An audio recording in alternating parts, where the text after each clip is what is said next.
Magandang gabi po sa bawat isa. At purihin ng Panginoon na tayo ay patuloy na may pagkakataon na sambahin at purihin ng ating Diyos at ate ho ay ang ating Sunday evening service. And higaya ho, nung maaaring ilan sa inyo ay nakita yung ilang post ko ho sa social media, a great challenge sa atin bilang mga mananampalataya. May nagtanong kasi sa isang konferensya, required daw ba ang Kristiyanong umattend ng ikalawang service sa hapon o sa gabi? Hindi ito word for word, pero ang sagot noong ni Robert Godfrey is, bakit tinatanong mo kung dalawa? Bakit hindi mo gawing tatlo? Ba't hindi pa nga apat? Hindi ba ang linggo ay para sa Panginoon? So again, that's a great challenge para sa atin, and talagang iayos ho natin yung ating mga priorities sa bagay na yes. Alam ko ho, meron tayong iba't ibang mga calling, meron iba't ibang talagang pinagkalagyan sa atin ng Panginoon na ating gawain na minsan ay talagang hindi may iwasan, but ang effort ng Kristiyano, even in Sunday evenings, kagaya ho nito, ay maging present ho tayo. Ano ho?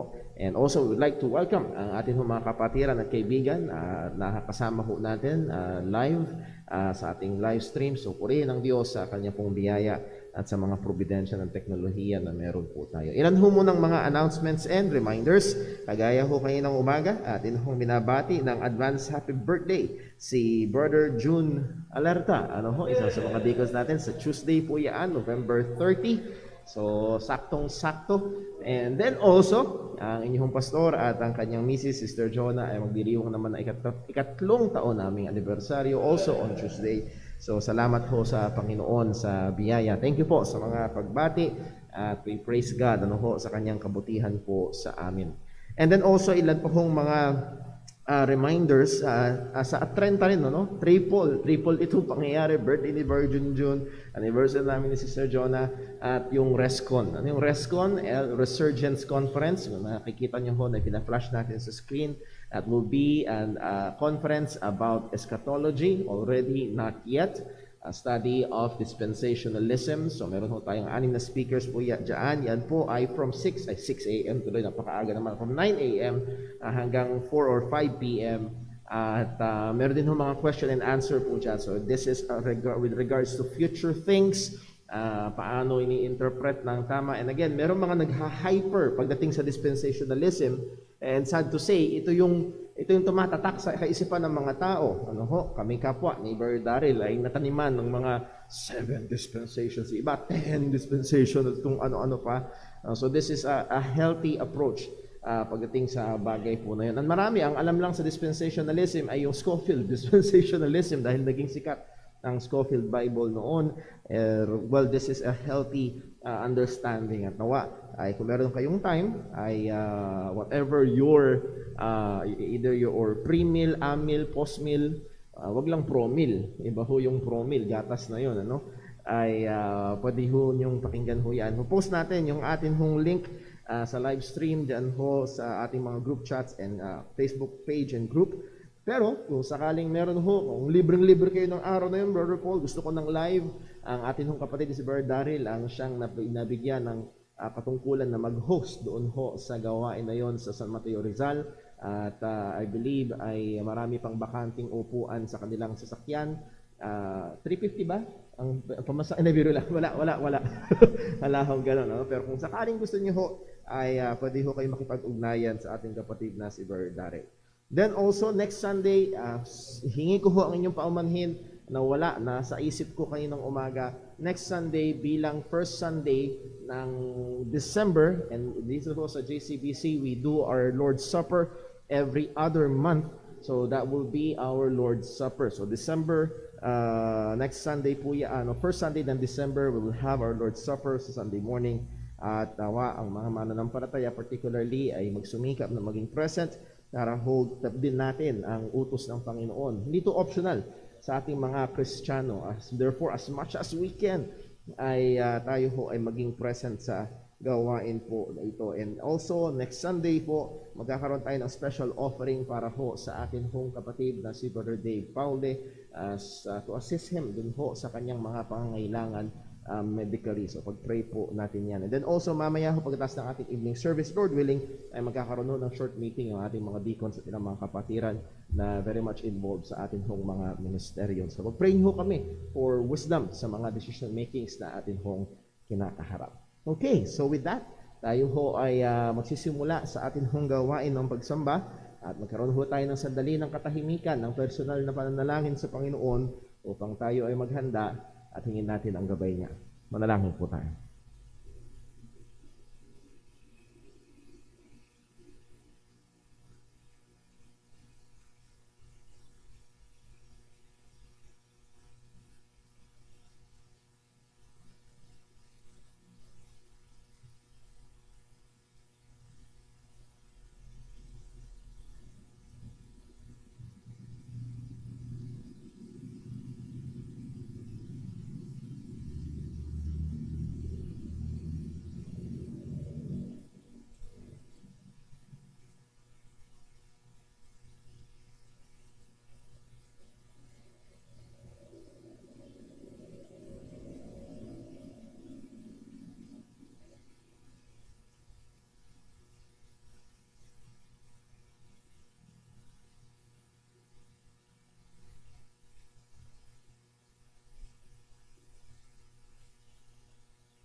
Manalangin po tayo.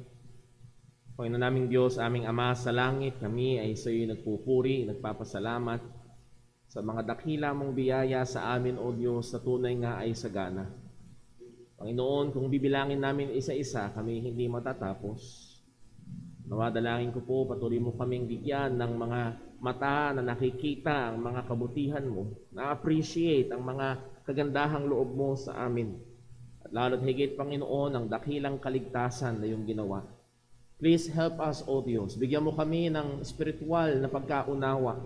Kung gaano kalaki, gaano kalawak, gaano kalalim, gaano kataas, gaano kadakila at kaganda ang kaligtasan na iyong ginawa. Ang pagmamahal mo sa amin sa pamagitan ni Kristo Jesus.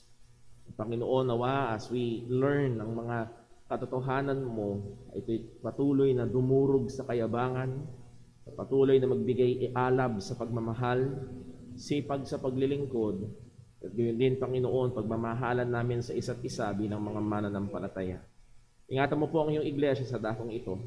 Tulungan mo kami sa mga desisyon, gabayan mo kami sa mga mithiin, maging sa mga ministeryo na ginaganap sa iglesyang ito. At patuloy mo nawang gamitin, Panginoon, upang lalong matapat na maipangaral ang iyong katotohanan, lalo na ang ebanghelyo.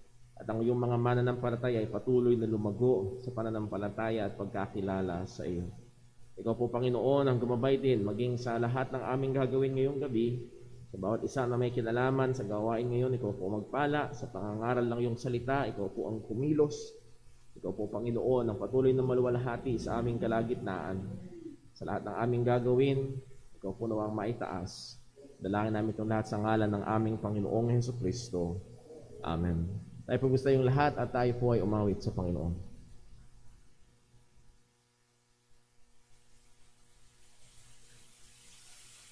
Tayo po yung mawit.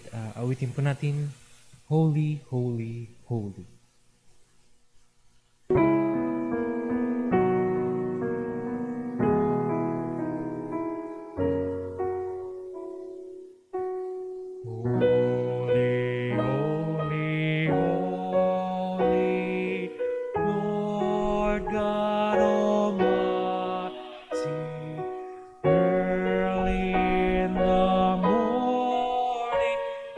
Song shall rise to thee.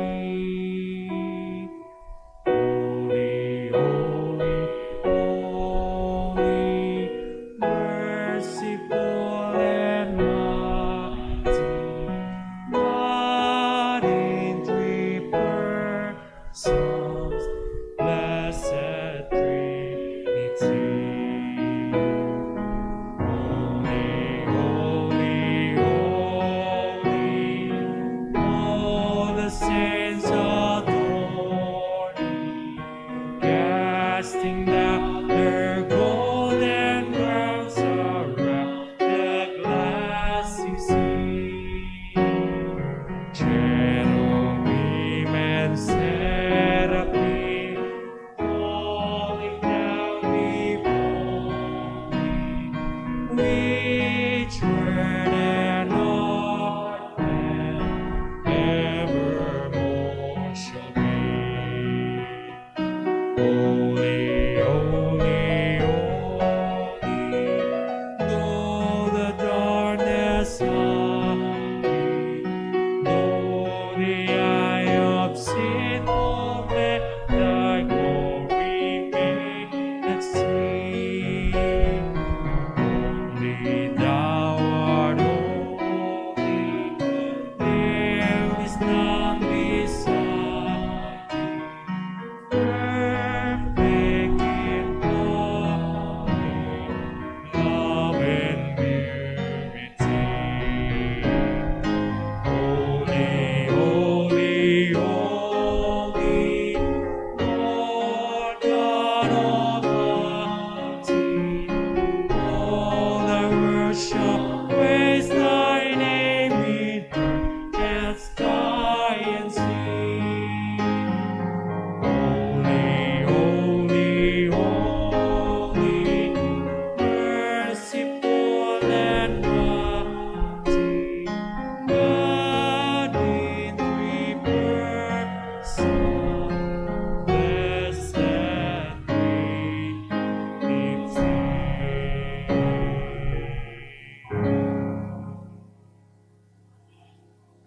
At tino po tayo magtayo. Tumako ho tayo sa ating sabayang pagbasa ng salita ng Panginoon. Ito po ay manggagaling sa aklat ho ng mga awit, Psalm 123, at babasahin ho natin ang verses 1 hanggang verse 4. Psalm 123 verses 1 to 4, at pwede yung sundan sa ating screen. Sabay-sabay ho nating basahin ang salita ng Panginoon. Verse number 1, ready, read. Unto thee lift I mine eyes, O thou that dwellest in the heavens. Behold, as the eyes of servants look unto the hand of their masters, and as the eyes of the maiden unto the hand of her mistress, so our eyes wait upon the Lord our God, until that he have mercy upon us. Have mercy upon us, O Lord, have mercy upon us, for we are exceedingly filled with contempt. Our soul exceedingly filled with the scorning of those that are at ease, and with the contempt of the proud. Pagpalain po ng Diyos sa pagkabasa ng kanyang mga salita. Tayo po ay manalangin. O aming dakilang Diyos, maawa ka sa amin. Kagaya ng aming binasa sa iyong salita, kami ay nakatingin lamang at nakaasa lamang sa iyong kamay na maaawa. Hindi kami karapat-dapat. Walang anuman, Panginoon, sa amin na rason upang kami ay iyong kahabagan at gawan mo ng anumang kabutihan.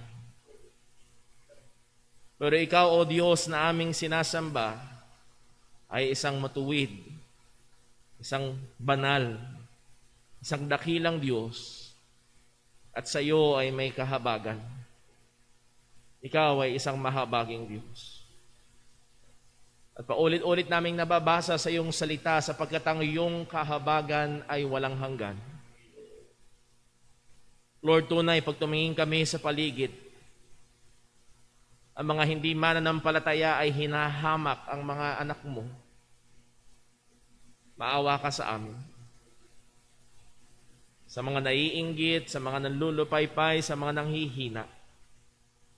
Maawa ka po sa amin. Nawa, O Diyos, ikaw ang patuloy na gumabay. Magbigay lakas, magbigay kagalakan. Na habang kami ay namumuhay sa mundong ito, ay sa biyaya mo ay magpatuloy kami na lumakad sang-ayon sa iyong kalooban at katotohanan. Lord, tulungan mo kami na maging maliwanag na ilaw sa gitna ng madilim na mundo. Tulungan mo kami na maging maalat na asin. Tulungan mo kami, O Diyos, na maging tapat na mga patotoo mo. Ama, sa aming gawain ngayon, ikaw po nawa ang gumabay. Sa aming pong pag-aawitan, pagbabasa ng iyong salita, pananalangin, pagkakaloob. Nawa ikaw ang aming mapuri at maitaas. Lord, sa pagkakataon na makikinig kami ng pangangaral ng iyong salita, tunay nga na kami ay magpailalim sa iyong otoridad. Kilalanin namin na ikaw ang aming Diyos, na ikaw ang aming Panginoon, na ikaw ang aming manlalalang, at kami ay iyong mga nilalang, at kami ay iyong mga alipin. Lahat ng papuri ay sa iyo lamang. Kung aming dalangin sa ngalan ng aming Panginoong Hesukristo. Amen. Tayo po ay patuloy na tumayo at umawit sa Panginoon. Tayo po ulit tumawid sa Panginoon. Awitin po natin, Rock of Ages.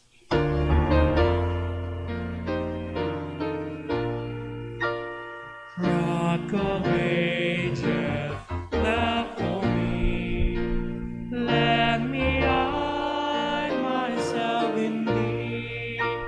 Let the water and the blood from the Lord at silent shore be of sin the double blue. Save for God and make it pure. Could my tears ever flow? Could my seal no longer know? This for sin could not atone. Thou must save and thou alone. In my hand, no price I pray. Simply to thy cross I cling. While I draw this fleeting breath, when my eyes shall close in death, when I rise to worlds unknown, and behold thee on the throne, Rock of Ages, left for me. Let me hide myself in thee. Matili po tayo nakatayo.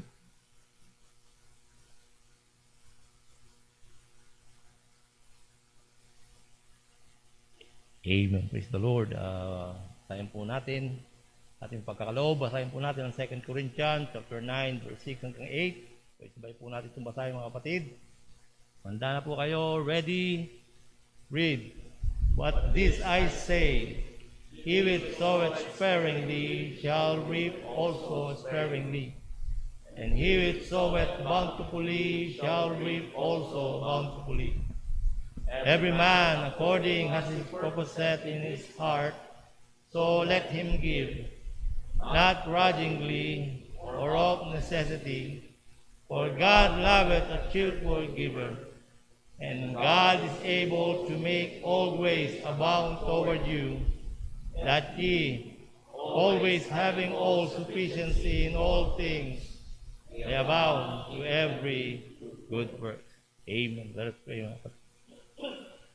Ama naming Diyos na sa langit, muli Panginoon kami ay nagpupuri at nagpapasalamat muli sa iyong biyaya na kami dinala mo sa daong ito upang kami tumamba sa inyo Ama, sa inyong harapan ng iyong trono. Lord, ngayong gabi Panginoon, nawa ang mga papuri ay sa inyo lang. Doon din po sa aming mga awitan at yun din po sa aming pagkakaloob Ama. Sa iyo lang umauwi lahat ng kapurihan. Muli, salamat po sa iyong biyaya. Lalo po sa biyaya ng kaligtasan, Lord, na tunay. Wala kaming maitutumbas, Panginoon, na anumang gawa o kabayaran, makamtam namin itong kaligtasan, kundi sa inyo lang po, Ama.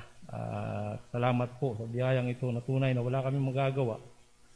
At salamat po sa pag-ibig niyo sa amin. Ang inyong anak ay nabayubay sa krus upang doon ay magdusa at mamatay sa krus upang kami magtamo ng kaligtasan. Panginoon, salamat po sa biyayang ito, Ama, muli. Nawa ay laging maging matamis sa aming kaisipan, Panginoon, ng mga bagay na ito at bulay-bulay namin sa araw-araw sa iyong mga buhay, Ama, na tunay. Napakalaking yung ginawa sa amin, Ama. Tunay na kami papunta sa kapahamakan, Ama. Mulit sa salamat sa iyong awa sa amin, sa iyong soberanong gustuhan na kami po yung makakapiling sa inyong dako, Ama. Muli salamat po sa biyayang ito, Ama. Ngayong gabi, Ama, yung pagkakaloob, nawa, kayo po, Panginoon, kumilos sa bawat isa. Kayo po, Panginoon, ang magbigay sa amin puso, Panginoon, na may magkaloob, Panginoon, na may kagalakan. At din, Panginoon, na magkaloob, Panginoon, ng karapat-dapat po sa inyo, Ama. Muli salamat, mga biyayang ito. Nasa inyo rin po nagmula, Ama. Salamat po, laon-laon na, Panginoon, sa kalakasan at buhay na inyong binibigay sa amin sa araw-araw. At salamat po, Ama, muli sa gabing ito. Gabayan niyo po, Panginoon, ang inyong tagapagsalita. Kami po yung makikinig, Lord. Nawa ang inyong salita ay tumimo sa inyong mga puso, Panginoon, at tulungan niyo po ang inyong lingkod na tatayo sa harapan. Nawa, gamitin niyo po siya at magligtas po kayo ngayong gabi, Ama. Alam namin, maliban na kayong kumilos, Ama, ay walang magagawa. Muli, tayo lang po papulit pa salamat sa samot dalangin sa pangalan po ng bugtong na anak, ang Panginoon sa Kristo. Amen.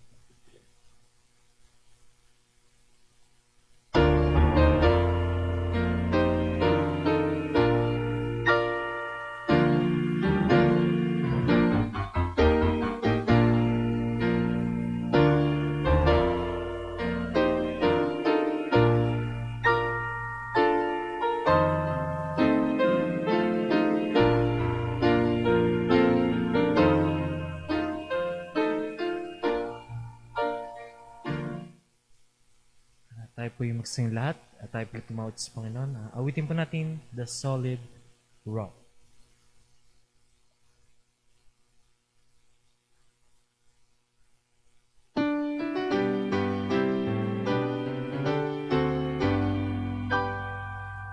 My hope is built on nothing less than Jesus' blood and righteousness. I dare not trust the sweetest frame, but only lean on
Magsipero po lahat.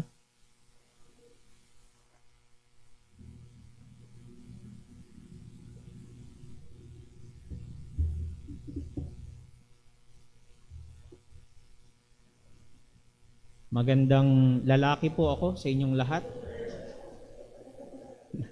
Naturuan lang po ako ni Brother Boy kanina, no, na magandang bate. Yun po pala ang magandang bate. Dumako po tayo sa ating pag-aaral ng salita ng Diyos. Nito lamang po na November 25 sa Amerika ay merong isang holiday na sineselebrate or ipinagdiriwang tuwing ika-4 na Huwebes ng Nobyembre. Yan po ay walang iba kundi ang tinatawag na Thanksgiving Day. Sa ating pong bansa, sa Pilipinas, ay meron din po tayong Thanksgiving Day actually. Yes, nagkaroon po tayo ng Thanksgiving Day noon na marahil ay hindi na po aware ang marami sa atin sa panahon ngayon. Simula nang sakupin po tayo ng bansang Amerika, ay ipinagdiriwang na rin po ng mga Filipino noon ang Thanksgiving Day na ito tuwing November, kasabay ng kanilang celebration doon sa bansa ng Amerika. Pero nung ibaba ng dating Pangulong Marcos, Ferdinand Marcos, ang martial law, ay ipinalipat niya ang pagdiriwang na ito ng Thanksgiving Day from the 4th ng November, pinalipat niya sa September 21.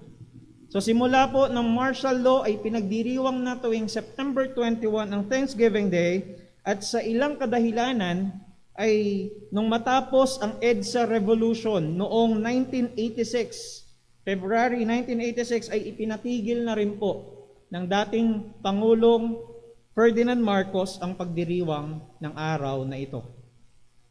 Ngunit, sa ating mga mananampalataya, ay hindi kailanman tumigil ang pagdiriwang ng Thanksgiving Day.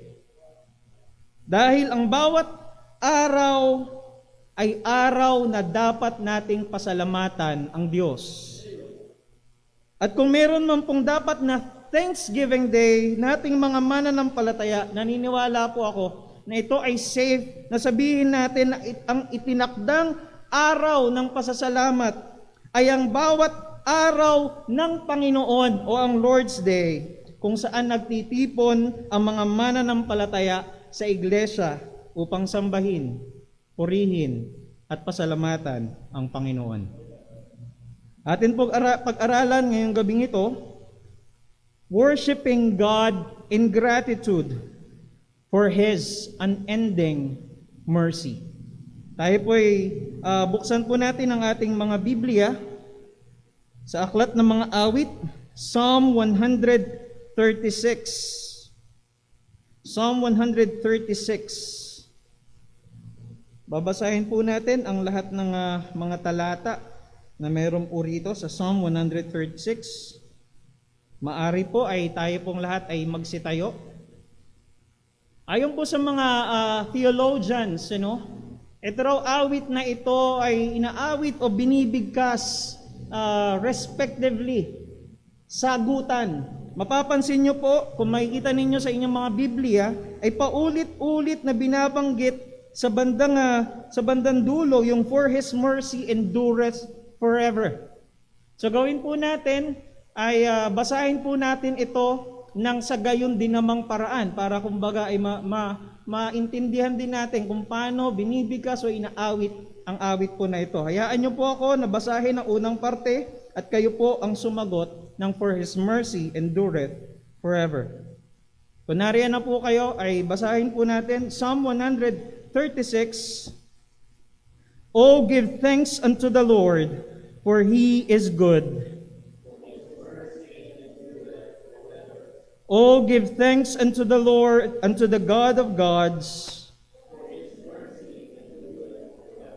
Oh, give thanks to the Lord of lords.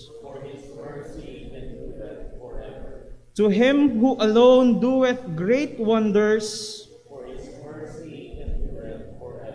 to him that by wisdom made the heavens, to him that stretcheth out the earth above the waters, to him that made great lights, the sun to rule by day,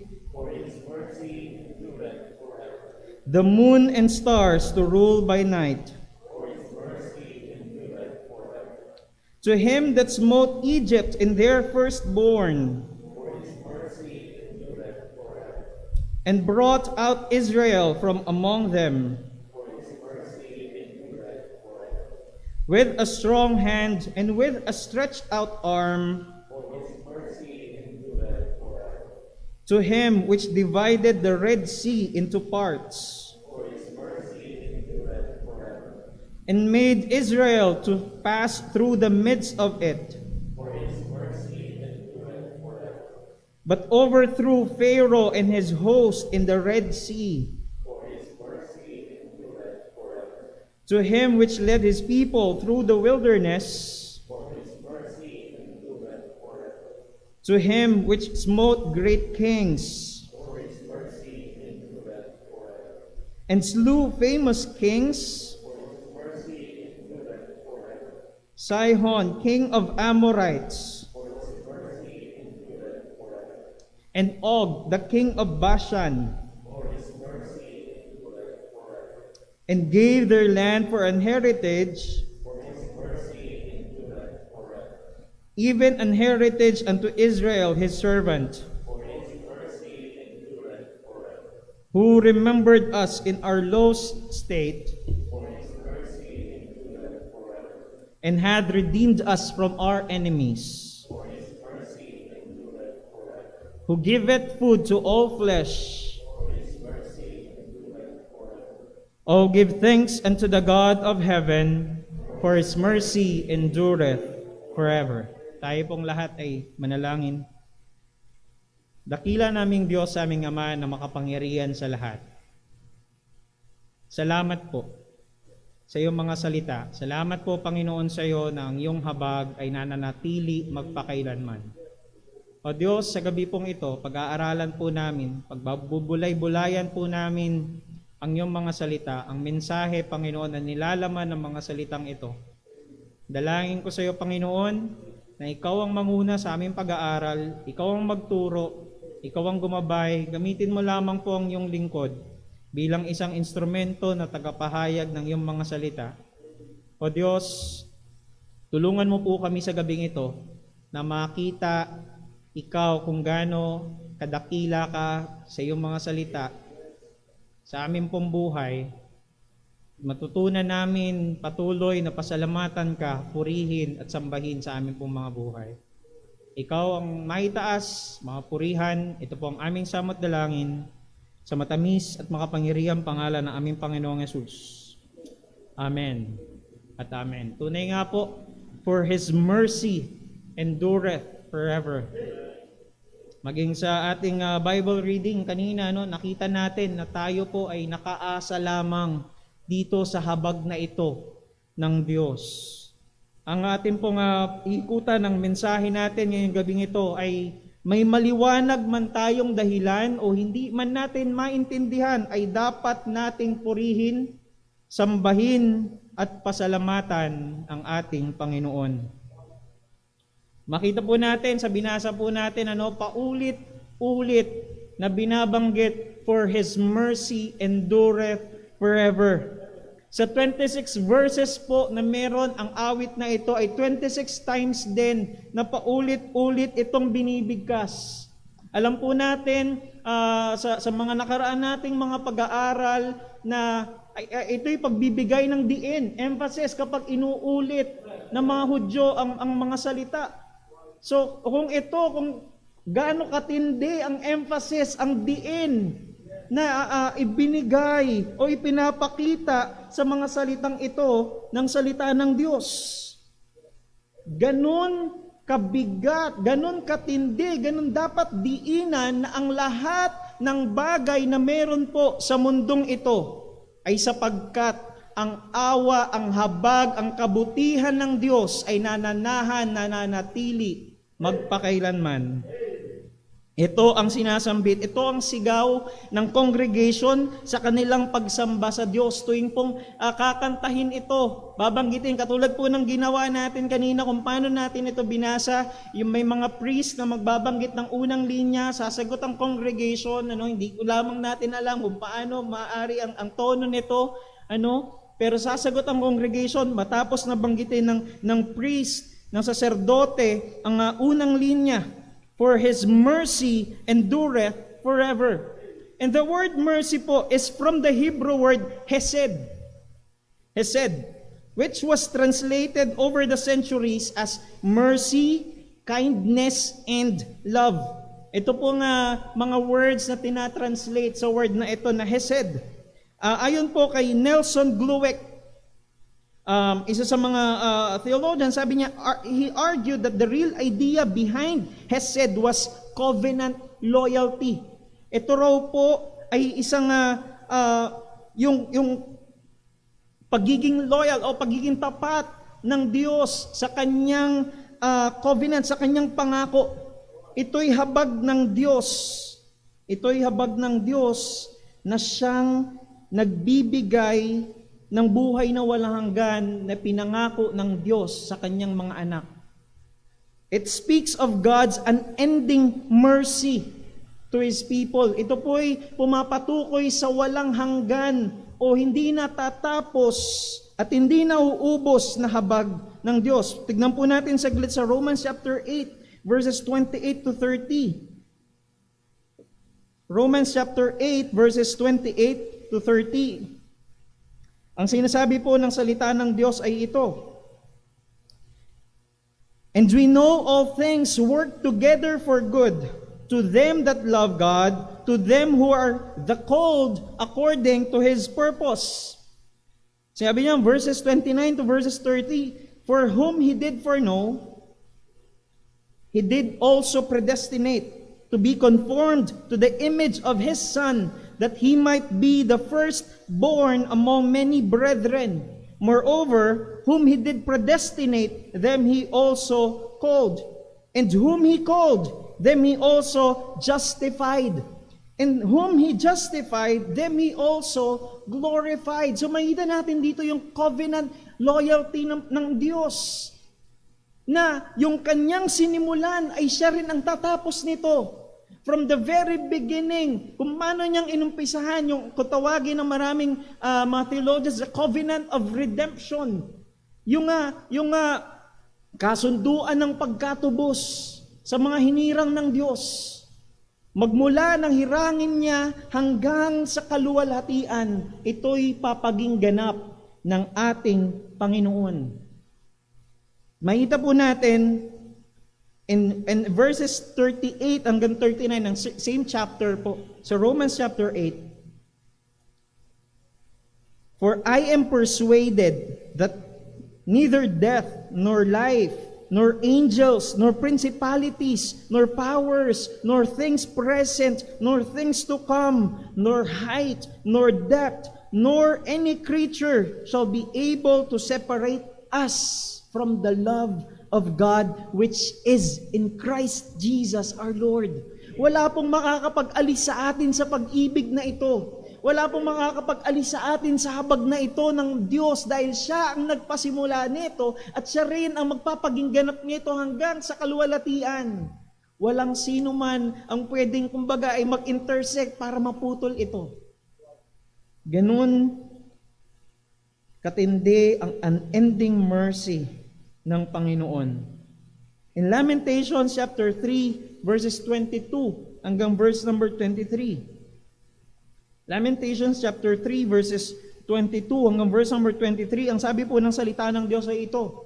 It is of the Lord's mercies that we are not consumed. Because His compassions fail not, they are new every morning. Great is thy faithfulness. Ito'y habag ng Diyos kung bakit hindi pa tayo nilipol o pinatay ng Diyos kagabi. Ito'y habag ng Diyos na tayo'y buhay pa ngayon because His compassions fail not. At ang sabi po ng salita ng Diyos, ito'y bago ng bago sa bawat araw na dumaraan sapagkat dakila ang katapatan ng Diyos. In verse number 1 po, balik po tayo sa ating talata sa Psalm 136. Oh, give thanks unto the Lord. Oh, give thanks unto the Lord. Yung pong word na give thanks ay hindi lamang tumutukoy sa ating pasasalamat sa Diyos, kundi ito'y pumapatungkol sa ating pagsamba ng may pasasalamat sa Diyos. Our gratitude in worship. Hindi lamang ito yung simpleng, Lord, salamat po. Hindi lamang ito yung simpleng, Lord, thank you po. Ito'y sa pamagitan o sa pagpapakita ng pasasalamat na ito ay sa pamagitan ng pagsamba. Ang sabi po ni John Calvin ay ito, sabi niya, worship is the opportunity to express gratitude in God. Ang pagsamba ay isang pagkakataon na tayo ay magpakita ng ating pasasalamat sa Diyos. Kaya po dapat ang ating pagsamba ay dapat na palaging hinihimok ng ating pasasalamat sa Diyos. It should always be driven by our gratitude in God. At ang lahat ng ating mga pasasalamat sa Diyos ang siyang nagdadala sa atin na atin siyang sambahin. Atin siyang papurihan, atin siyang luwalhatiin sa ating buhay. Kung naghahanap po tayo ng dahilan na sambahin ang Diyos, nagising pa lamang po tayo kaninang umaga, ay isa ng napakagandang dahilan para sambahin natin siya. Ang totoong sumasamba sa Diyos ay nagpapasalamat sa Kanya. At ang totoong nagpapasalamat sa Diyos ay sumasamba sa Kanya. Sa ating pong talata, sa verses 1 to 3, Oh, give thanks unto the Lord, for He is good. Verse number 2, Oh, give thanks unto the God of gods. Verse number 3, Oh, give thanks to the Lord of lords. Binanggit po dito sa mga talatang ito ang iba't iba o mga pangunahing titulo ng Diyos. Ano? Nabanggit dyan sa verse number 1, yung capital L-O-R-D, Lord. And sa verse number 2, nabanggit naman po dyan unto the God. At then verse number 3 ay yung Lord na small o-r-d. May kita natin na ito pong mga pangalan na ito o yung mga titulo na ito ng Diyos ay ginagamit interchangeably. Na kumbaga, pwedeng pagpalit-palitin, pero ginagamit ito na merong specific na reason o merong gustong bigyang diin ang nagsasalita o ang nagsusulat. Merong gustong bigyan ng emphasis. Yung pong capital L-O-R-D na Lord, ay diyan po hinango yung titulo ng Diyos, yung tetragrammaton. Kung tawagin natin yung YHWH or yung Yahweh o di kaya sa ibang translation ay Jehovah. At makikita natin ito pong pangalan ng Diyos na ito, it is a personal name. It is a personal name of God. Ang pangalan pong ito o titulo na ito ay tumutukoy sa biyaya ng Diyos. So, kadalasan kapag binabanggit o ginagamit nung sumusulat ang salitang ito ay isa sa kanyang binibigyan ng diin ay ang biyaya ng Diyos. Particularly, sabi dito kung paano siya nakikipag-ugnayan o sa kanyang relasyon sa kanyang mga tao, sa kanyang mga anak, sa kanyang mga mananampalataya o sa kanyang mga hinirang, sa mga hinirang ng Diyos. And the second title that we have here sa verse number 2, yung word na God. Sa Hebrew word po na ito, ay yung word na Elohim. Elohim. Ito po ay general name. Or kumbaga sa gamot, ito yung generic name ng Diyos. The general name of God. Ang pangalan pong ito, ang titulong ito ay tumutukoy sa kanyang kalakasan, sa kanyang kapangyarihan. Madalas ay inuugnay ito sa kanyang pagiging manlalalang o pagiging tagapaglikha. Yun ang gustong bigyang diin ng tagapagsulat, no, ng sumulat o ng nagsasalita ay madalas ito ang ginagamit nilang titulo ng Diyos. At ang pangatlo naman po ay yung Lord na small o-R-D ay gamit ang word po na ito sa Hebrew ay Adonai. Adonai. Ang pangalan po na ito o titulo naman ito ng Diyos ay tumutukoy sa kanyang pagiging soberano. Na siya ang may hawak ng lahat ng bagay sa kanyang mga kamay. Tumutukoy po ito madalas sa pagiging hari ng Diyos. From the very word, Panginoon. Sa kanyang pagiging hari. At ito rin ang ginagamit para sabihin na ang Panginoon na siyang tagapagligtas. Tingnan po natin sa creation, sa Genesis chapter 1. Sa Genesis chapter 1, ang tanging titulo ng Diyos na nabanggit sa buong Genesis chapter 1, kung titignan niyo po ang inyong mga Biblia, ang tanging titulo ng Diyos na nabanggit dyan ay yung word lamang na God. Kasi yun ang gustong bigyan diin o bigyan ng emphasis ng sumusulat, ang pagiging makapangyarihan ng Diyos na siya ang lumikha ng mga bagay na ito. Verse number 1, in the beginning, God created the heavens and the earth. Then sa mga sumunod na mga talata, makikita natin dyan, and God said, and God called, and God said, and God. Puro God ang ginagamit na word. Puro yung Elohim ang ginagamit. But in chapter number 2, dito unang-unang ginamit yung word na Yahweh. Chapter number 2, verse number 4. Sabi dyan, these are the generations of the heavens and of the earth when they were created in the day that the Lord God made the earth and the heavens. So mapapansin natin from chapter 1 na Elohim ang ginagamit, sa chapter 2 ay gumamit na ang sumusulat o si Moses ng Yahweh. Bakit? Dahil nung matapos ng likhain ng Diyos ang lahat ng bagay, ang kanya nang binibigyan diin na ngayon dito ay hindi lamang ang kanyang pagiging manlilikha, kundi maging ang kanyang relasyon, ang kanyang pag-ugnay o paikitungo sa kanyang mga nilikha.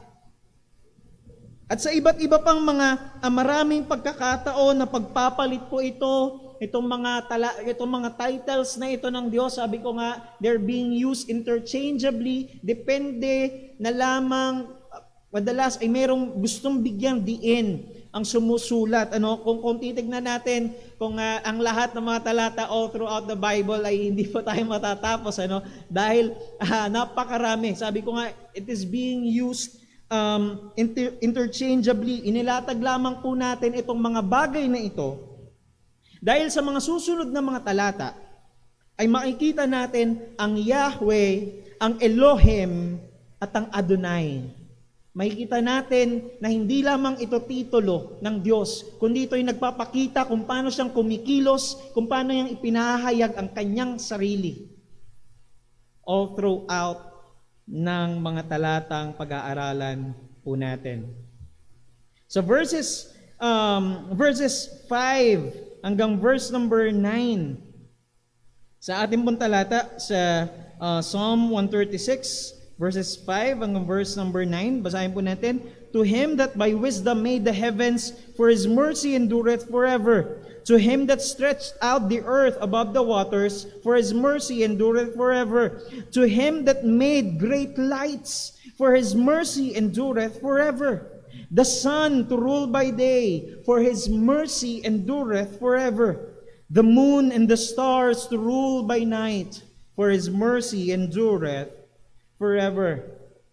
So makita po natin dito na ang sumulat, by the way, ay according sa mga pag-check ko ng mga commentaries and according sa mga theologians, ay hindi malaman kung sino talaga yung sumulat nitong awit na ito. Yung sumulat po ng awit na ito, makita natin dito sa mga talatang binasa natin from verses 5 hanggang verse number 9, ay binalikan niya ang mga talata sa Genesis number 1.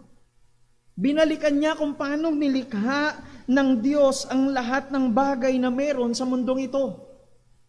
At makikita po natin Psalm chapter 19 verse 1. Psalm chapter 19 verse 1. Ang sabi po ng talata ay ito, the heavens declare the glory of God, and the firmament sheweth His handiwork.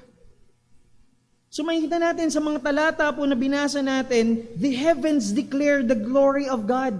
And in verse number 5 hanggang verse number 9 ng Psalm 136, sa tuwing ang pinapakita po rito, ang mensahe dito ng Panginoon, ang pinapakita rito ng sumulat ng awit na ito, na tuwing tayo po ay titingin sa kalangitan, to Him that made the great lights, in verse number 7, tayo titingin sa kalangitan at namamangha tayo sa ganda ng sunrise o sa napakagandang sunset.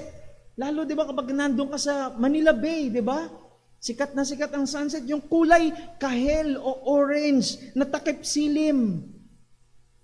Yung kapag naranasan niyo na ba yung brown out na sobrang dilim. Tapos ang nakikita mo lamang, titingin ka sa kalangitan kapag gabi, brown out, sobrang dilim, makikita mo lamang ay yung lahat ng mga maliliwanag na bituin, ang maliwanag na buwan, o minsan may mga bulalakaw pang nagliliparan, di ba? Ang lahat ng yan, tuwing titingin tayo sa kalangitan, tayo mamamangha.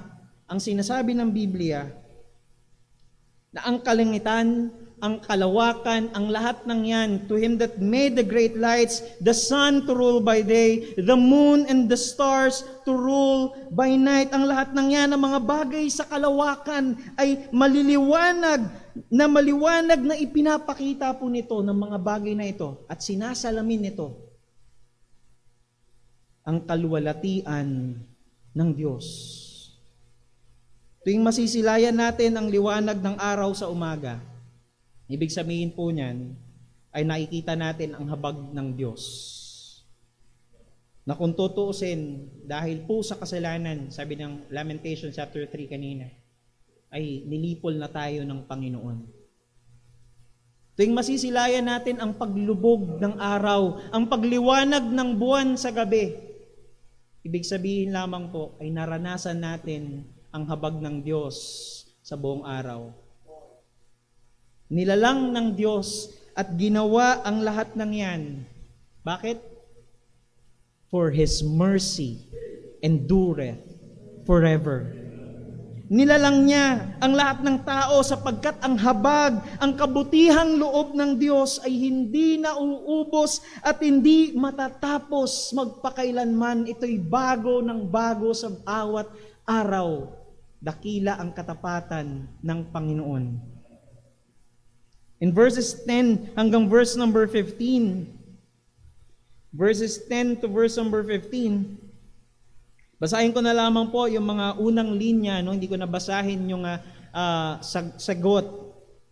To Him that smote Egypt in their firstborn, and brought out Israel from among them, with a strong hand and with a stretched out arm, to Him which divided the Red Sea into parts, and made Israel to pass through the midst of it, but overthrew Pharaoh and his host in the Red Sea. Why?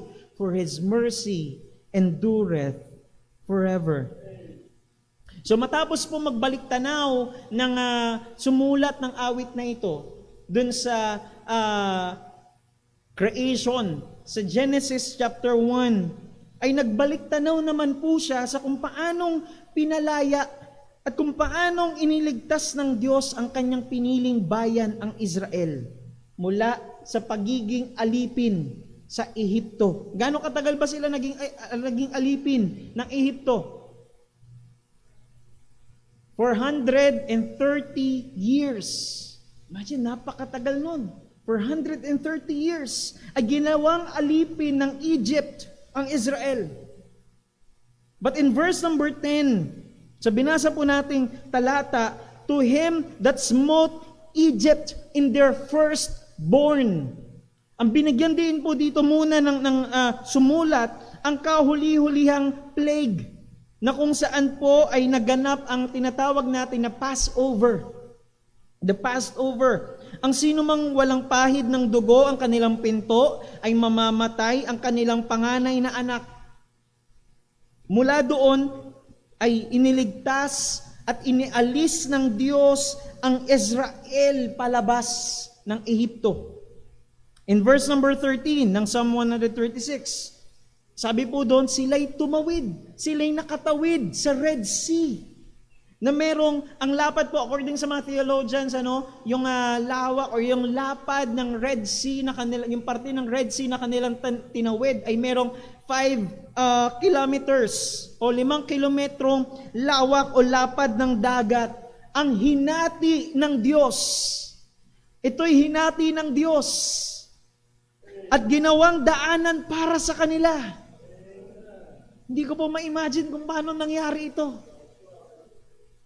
According din sa mga pag-aaral ay ang pinakamalalim na depth ng Red Sea ay kulang-kulang 3 kilometro. Nasa pinakamalalim, imagine, napakataas. Pero hindi natin alam kung nasa anong parte mismo, no? Pero, di ba, imagine na lang natin kung gaano kataas at gaano ipinakita ng Diyos ang kanyang kapangyarihan para lamang palayain, makatawid ang kanyang hinirang na bayan, Israel. Alabas sa kanilang pagiging alipin ng Ehipto. And in verse number 15, hindi sila hinayaan na maabutan ni Pharaoh. According sa mga talata sa Exodus, pagbabalikan po natin, ay sinubukan nilang sundan ng Israel, pero nangyayari, nagkakaroon ng mga aberya, nasisira yung kanilang mga karwahe. So hindi nila agad-agad na naabutan, at hanggang doon sa pinakadulo, kumbaga yung pinakalundo na malapit na sila sa Red Sea, maabutan na sila, ay nilamon sila ng dagat para ipakita ng Diyos ang kanyang kapangyarihan sa kanila. Ginawa ito ng Diyos. Ang Diyos ay nagligtas sapagkat ang kanyang habag at ang kanyang kabutihang loob ay hindi nauubos at hindi natatapos magpakailanman. For His mercy endureth forever. In verses 16 hanggang verse number 22, sabi po ng mga talata ay ito, to Him which led His people through the wilderness, to Him which smote great kings, and slew famous kings, Sihon king of the Amorites, and Og the king of Bashan, and gave their land for an heritage, even an heritage unto Israel, His servants. Why? For His mercy endureth forever. Dito naman po, ang pinakita naman dito, yung kanilang pamamalagi sa wilderness. Gano'ng katagal sila nandoon, paikot-ikot sa wilderness? For 40 years. 40 taon sila'y paikot-ikot sa wilderness. Pero kailanman hindi po sila pinabayaan ng Diyos. Hindi lang yon, hindi lamang sila namalagi doon, nagpaikot-ikot doon. Ang sinabi pa po ng mga talata na ating binasa, nagawa pa nilang gapiin, nagawa pa nilang talunin ang dalawa sa pinakamakapangyarihang mga hari noong mga panahon na yon. Sobrang makapangyarihan po itong mga hari na ito, itong mga nagapi nila. Ang una po dyan na nabanggit sa verse number 19, si King Sihon o Sihon, King of Amorites. Ang sabi po, according sa mga pag-aaral, ito pong si King Sihon ay tumalo at pumatay ng maraming mga bayan at maraming mga hari nung panahon niya. Ganun siya makapangyarihan. At sabi pa po ng ibang mga pag-aaral, ng ibang mga theologians, ito daw pagkapanalo ng Israel laban kay King Sihon ay isang miracle. It is miraculous. Hindi ito simpleng bagay lamang na nagawa nila. Hindi inaasahan ang pagkapanalo ng Israel laban kay King Sihon of the Amorites. And not only that, si King Og ng Bashan. Hindi lamang po ito makapangyarihan itong hari na ito. Isa siyang higante. Para makita natin kung gaano siya katangkad, kung gaano siya kalaki. Hindi sinabi ng Biblia kung gaano siya kalaki, pero sinabi ng Biblia, ang kanyang higaan, walaan niyo po kung gaano kahaba. 13 feet. At ang lapad nito ay 9 feet. So, hindi natin alam, sabi ko nga kung gaano siya mismo katangkad. Pero bakit gagawa ng ganong kahabang higaan? Kung hindi siya, di ba, kung maliit lang naman pala siya, di ba? Isa siyang higante. At malamang po sa malamang, ang kanyang mga hukbo, ang kanyang mga sundalo, malamang ay, siguro hindi man niya kasing tangkad, pero malamang ay mga malalaking mga tao rin.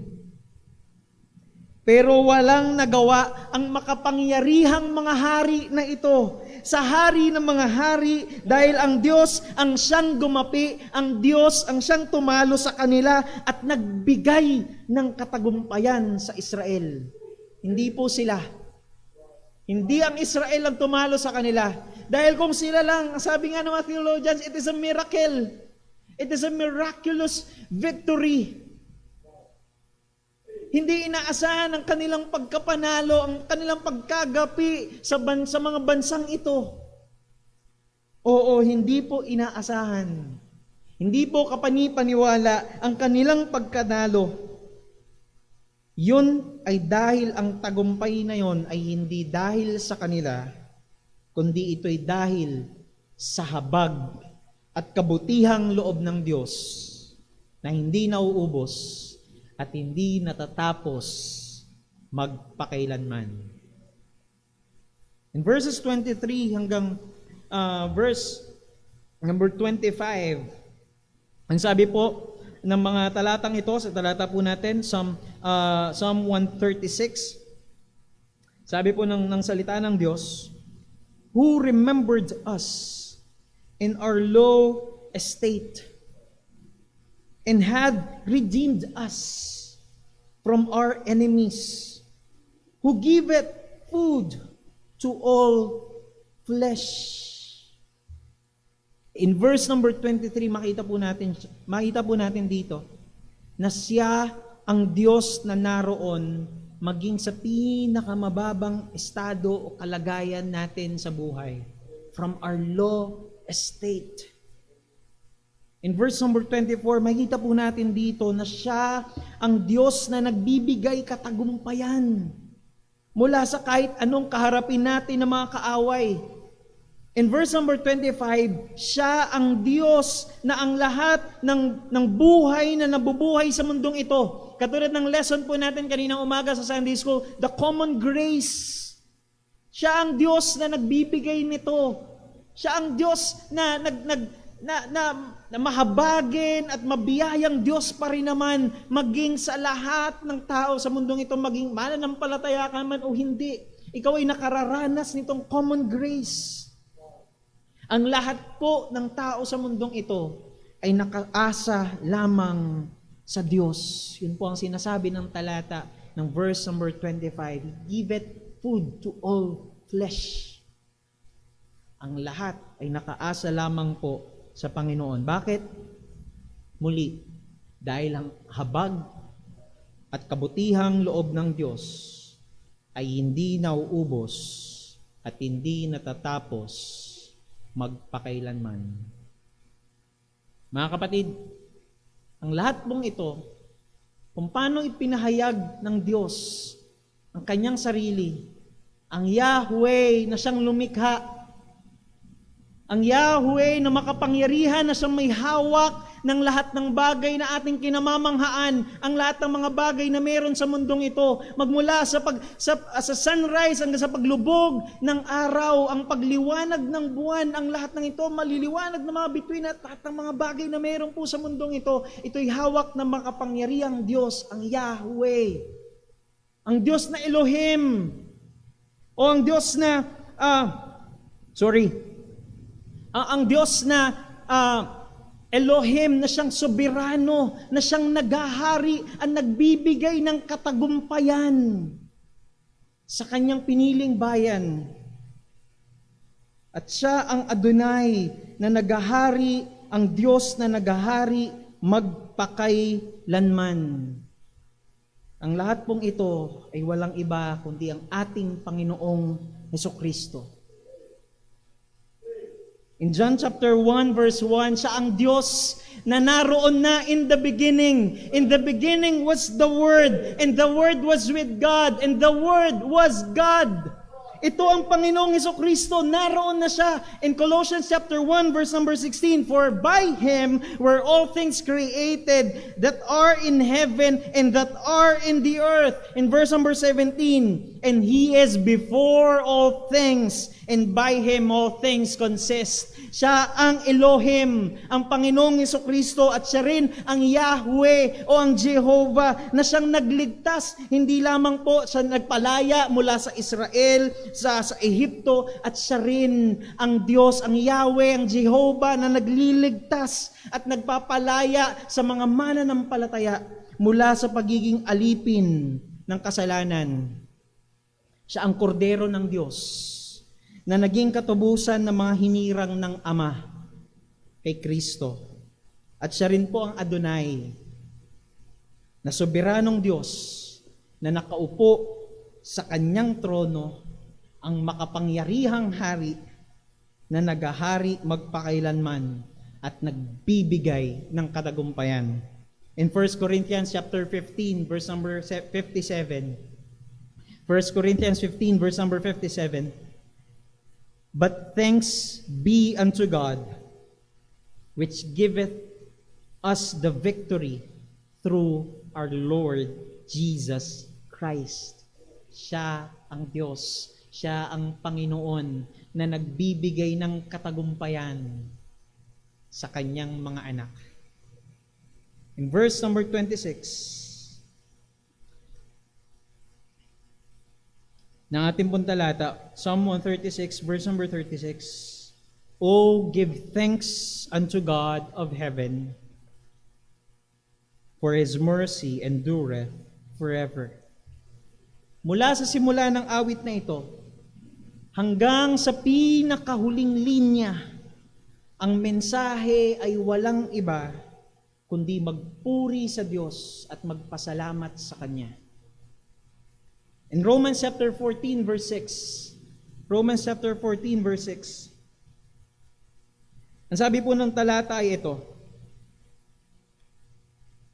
He that regardeth the day, regardeth it unto the Lord. And he that regardeth not the day, to the Lord he doth regard it. He that eateth, eateth to the Lord, for he giveth God thanks. And he that eateth not, to the Lord he eateth not, and giveth God thanks. Sinasabi po dyan, pag tayo magdiriwang ng mga occasions, of course, particular yan sa panahon ng Israel, kung yun yung primary context niyan. Pero ang mensahe dyan, when we celebrate yung occasions, gawin natin ito para sa Panginoon. Gawin natin ng merong pasasalamat sa Diyos. Kapag tayo kumakain, o maging sabi pa nga dyan, he that eateth not, kung hindi ka man kumain, gawin mo yan para ng may pasasalamat sa Diyos. Sapagkat ang lahat ng mga bagay ay sa Diyos.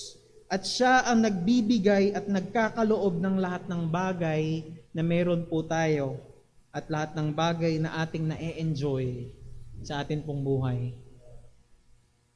In Ephesians chapter 5, verses 19 to 20. Ephesians chapter 5.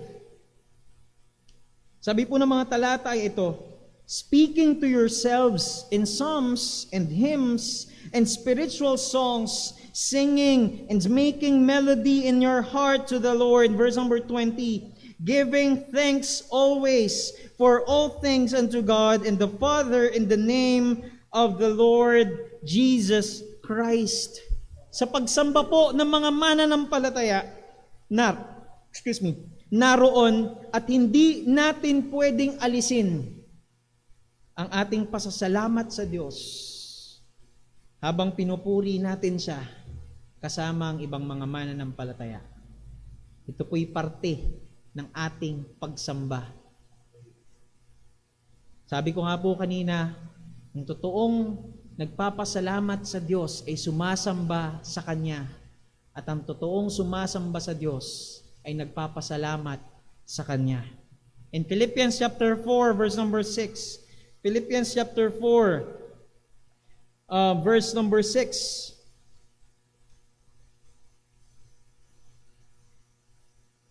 Philippians chapter 4, verse number 6. Ang sabi po ng mga talata ay ito, be careful for nothing, but in everything by prayer and supplication with thanksgiving, let your requests be made known unto God. Maging po sa ating pagdulog sa Diyos, sa ating mga panalangin, sa ating paglapit sa Kanya, sa ating panalangin, hindi natin pwedeng alisin ang ating pasasalamat sa Kanya. Sabi dun sa unang part, be careful for nothing. Maging sa kabila ng napakaraming alalahanin sa buhay, maging sa kabila na tayo'y balisang-balisa, sa kabila ng mga stress, na dala ng problema na kinakaharap natin sa araw-araw, dapat pa rin po tayong dumulog sa Diyos ng may pasasalamat sa Kanya. In 1 Thessalonians chapter 5, verse number 18. Of course, napakarami pong mga talata para pag-usapan kung paano tayo magpapasalamat sa Diyos. Pero sabi ng 1 Thessalonians chapter 5, verse number 18, in everything give thanks, for this is the will of God in Christ Jesus concerning you. Ang sabi po ng talatang ito, magpasalamat tayo sa Diyos sa lahat ng bagay sapagkat ito ang kalooban niya para sa atin. Sa mga pagsubok na pinagdadaanan natin po sa buhay, dapat ba tayo magpasalamat sa Diyos? Yes, of course. Napakabigat ng problema na pinagdadaanan ko eh. Dapat ba ako magpasalamat sa Diyos? Yes. Sobrang hirap, hindi ko maintindihan kung bakit ako pinararanas ng Diyos ng mga ganitong mga bagay. Ang sabi po ng talata ng 1 Thessalonians 5 verse number 18, in everything give thanks. Magmula sa umpisa, sa paglalang ng Diyos, at maging sa Kanyang pagligtas sa atin at sa pagkakaloob sa atin ng katagumpayan, at habang nakikita natin na ang Diyos, ang siyang Diyos na soberano na naghahari sa mundong ito, dapat po tayong magpasalamat at patuloy na magpasalamat sa Panginoon. Gamit po, ang sabi po ng sa ESV doon sa 1 Thessalonians 5:18, actually, sabi po doon, give thanks in all circumstances, sa lahat ng pagkakataon. Naalala ko po nung namatay po yung tita ko nung February. Isa po siya sa mga nagpalaki sa akin kasama ng lola ko, Nasa Balagtas ako noon at medyo malayo sa bahay. Tumawag sa akin si Shara. Sabi niya, Kuya, naghihingalo na si tita.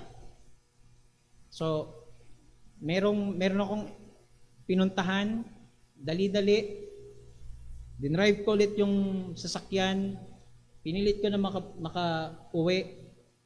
Hindi pa ako nakakalayo. Tumawag muli si Darwin sa akin. Nasa ibang bansa na siya noon, kaalis lang niya. Tumawag siya sa akin, sabi niya, Kuya, patay na si tita. Wala na si tita. Nagdadrive ako noon, nung tumawag sila sa akin na naghihingalo na si tita, pinilit ko na umabot, pinilit ko na makauwi. Bagamat malayo, taga Marilao po kami, nasa Balagtas pa ako. Nung malapit na ako sa toll gate sa Malolos, kung pamilyar po kayo sa lugar na yon, doon nga tumawag sa akin ng mga kapatid ko, tumawag si Darwin, tumawag si Shara, Kuya, wala na si tita, hindi na po ako umabot. Hininto ko sa gilid yung sasakyan. Nanalangin po ako sa Panginoon. Sabi ko, Lord, hindi ko alam kung bakit mo hinayaan yung bagay na ito. Lord, hindi ko alam bakit nangyari ito. Hindi ko alam bakit sa dinami-rami ng araw na naroon lamang ako sa bahay dahil pandemic, bakit yung natatanging araw na umalis ako, lumayo ako, nagpunta ako ng Balagtas, bakit doon pa nangyari itong bagay na ito? Bakit doon pa inatake si tita? Bakit doon pa sinabi ko sa Panginoon, Lord, alam ko na dapat kitang pasalamatan sa lahat ng mga bagay. Alam ko yon. Pero Lord, sabi ko, hindi ko po alam paano kitang pasasalamatan sa mga oras na ito. Hindi ko alam. Hindi ko alam kung paano. Hindi ko maintindihan kung bakit. At even until now, hindi ko maintindihan kung bakit. Kung paano, hindi ko alam kung bakit. Wala pa rin po akong sagot mula sa Panginoon. Pero nakasumpong po ako ng kapayapaan, kapahingahan sa salita ng Diyos. In Job chapter 1 verse number 21, the Lord gave, and the Lord taketh away. Blessed be the name of the Lord. May maliwanag man tayong dahilan. Ang lahat ng mga bagay na mayroon po sa mundong ito, na nakikita natin ang lahat ng mga bagay na ating kinamamanghaan, kung paano tayong iniligtas ng Panginoon, o maaring dumadaan man tayo sa mga sirkumstansya ng buhay na hindi natin maintindihan, magmula sa umpisa hanggang sa kaduluduluang linya ng talata na ating pong binasa at pinag-aralan. Oh, give thanks unto the Lord. At mayroon pong isang napakagandang dahilan sa verse number 1. Sabi po ron, oh, give thanks unto the Lord, for He is good.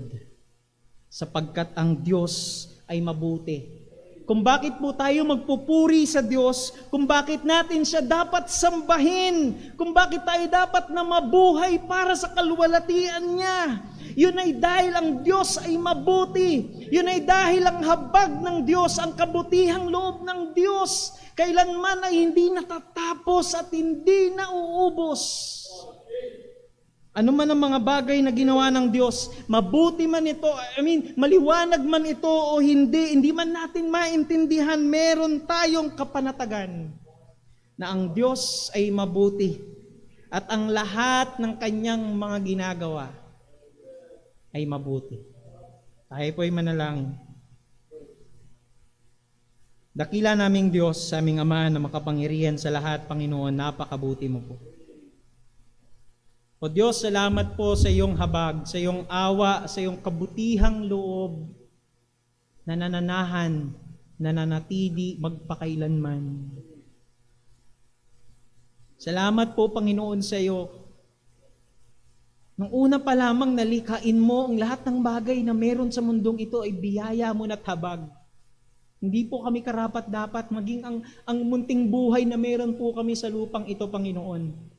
Ang hangin na aming hinihinga sa bawat segundo ng aming buhay, ang bawat pagtibok ng aming mga puso, ang bawat pagising namin sa umaga, at ang buong araw na iyong pag-iingat, ang lahat ng ito, Panginoon, ay kahabagan mo, Diyos, sa amin. Lord, salamat po.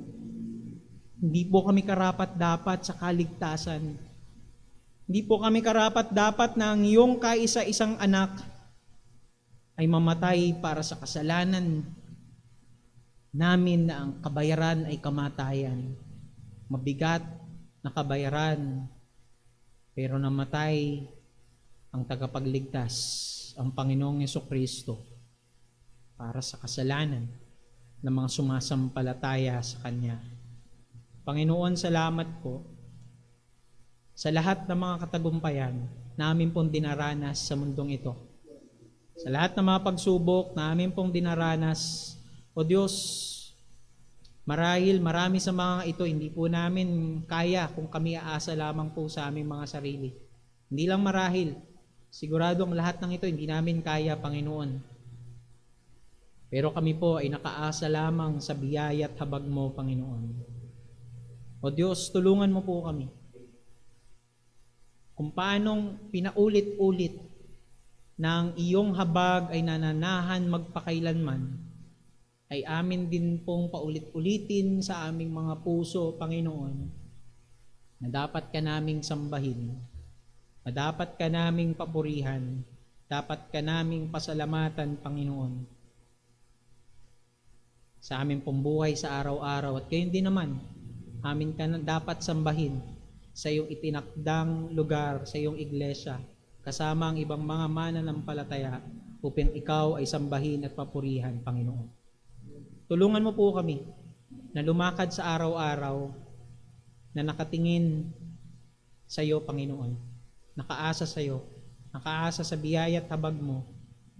Patuloy, Panginoon, ang iyong mga salita na amin pong napag-aralan ngayong gabing ito. Pagpalain mo, Panginoon. Gamitin mo ang lahat ng ito upang kami po ay pakabanalin mo at tulungan mo kami na lumakad sa kalooban mo, Panginoon. Purihin ka, O Diyos. Ito po ang aming samot dalangin sa matamis at makapangyarihang pangalan ng aming Panginoong Yesus. Amen at amen. Tayo pong lahat ay magsitayo. Atin pong awitin ang ating pangwakas na awit.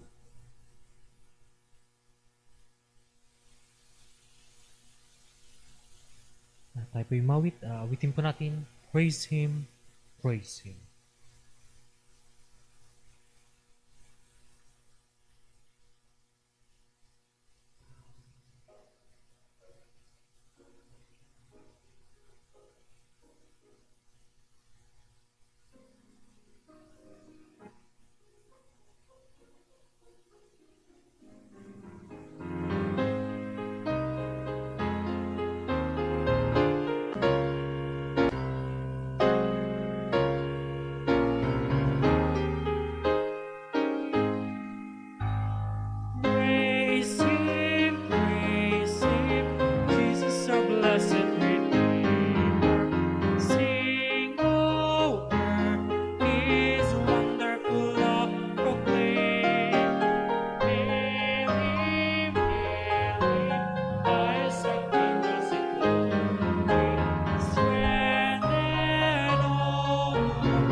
Amen. Purihin po ang pangalan ng Panginoon. Salamat tayo sa Diyos dahil siya'y mabuti at ang kanyang kahabagan ay walang hanggan. Purihin ang Diyos sa kanyang pagpapaalala sa atin ng mga katotohanan ito at napakaganda na ang awit na yon ay nagsimula sa pagpapasalamat sa Diyos at nagtapos sa pagpapasalamat sa Panginoon. At maganda sa ating araw-araw na nagsimula tayo sa pagpapasalamat sa Diyos at magtatapos din tayo sa pagpapasalamat sa kanyang dakilang biyaya at habag sa atin. Purihin ang Panginoon.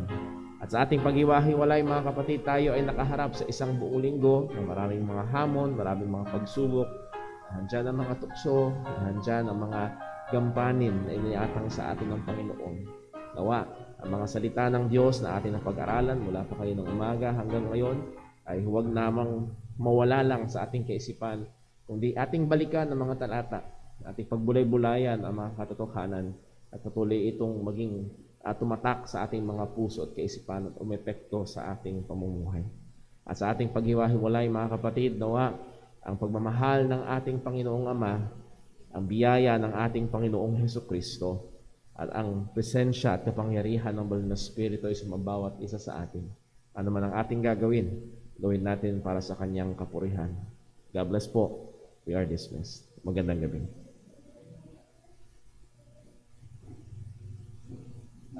Remind ko lang po sa atin mga deacons at ilang mga kapatiran ay magkakaroon ho tayo ng sandaling meeting. Great is thy faithfulness, O God, my Father. There is no shadow of turning with thee.